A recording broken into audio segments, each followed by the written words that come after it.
argue that our approach with heroin failed.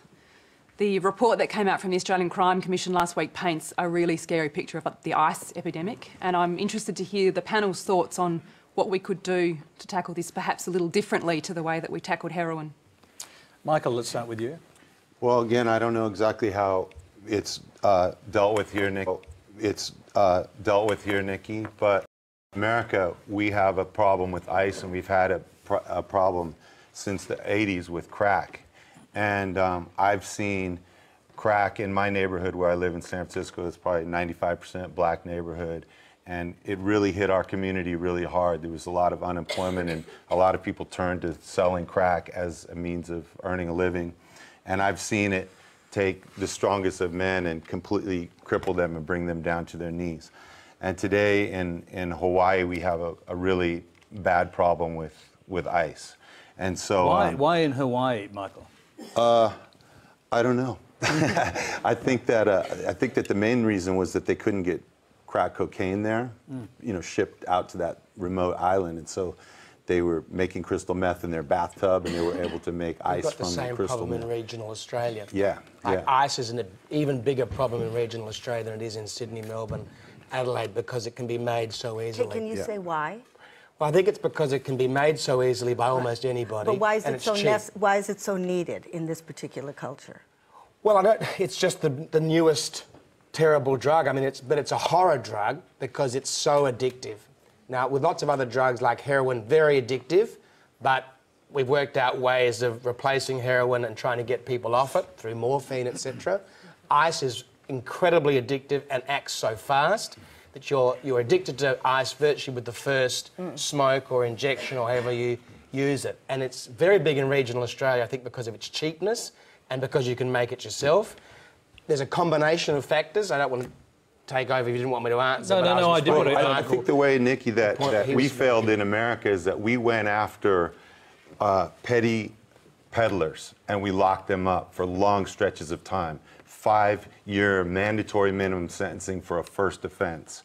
And we put an incredible burden on our state resources by having to lock up criminals at $60,000 a year for petty drug offenses for selling a product to addicts who should be treated for an addiction and not for just a crime. And I think that that's the main thing that where we really failed is we didn't treat the addiction. We just went after criminalizing these drugs, and it bankrupted my state in California. We spend $60,000, $70,000 a year locking up first-time drug offenders, and it's crippled us. Let's go to Christopher Pine. I mean, it's a slightly different problem here in terms of the scale of it, but if ice really does take off in regional Australia in the way that the National Crime Commission is worried about, they think it's actually going to be the worst epidemic that's hit the country. Yeah, and it's not if it takes off, it's taking off. I mean, we are in a crisis right now around ice, and there's a combination of factors that we need to respond to that. Obviously, interdicting ice before it gets onto the streets is a big start, but educating people about the dangers of using ice and its addictive nature is really vitally important. It's very hard to treat ice addicts because ice is a drug that we haven't been used to, so treatment is almost, you almost lost the battle if you got to that point. Is there a plan to do something, though? I mean, I haven't seen a national advertising campaign. Well, I just disagree with that point right there.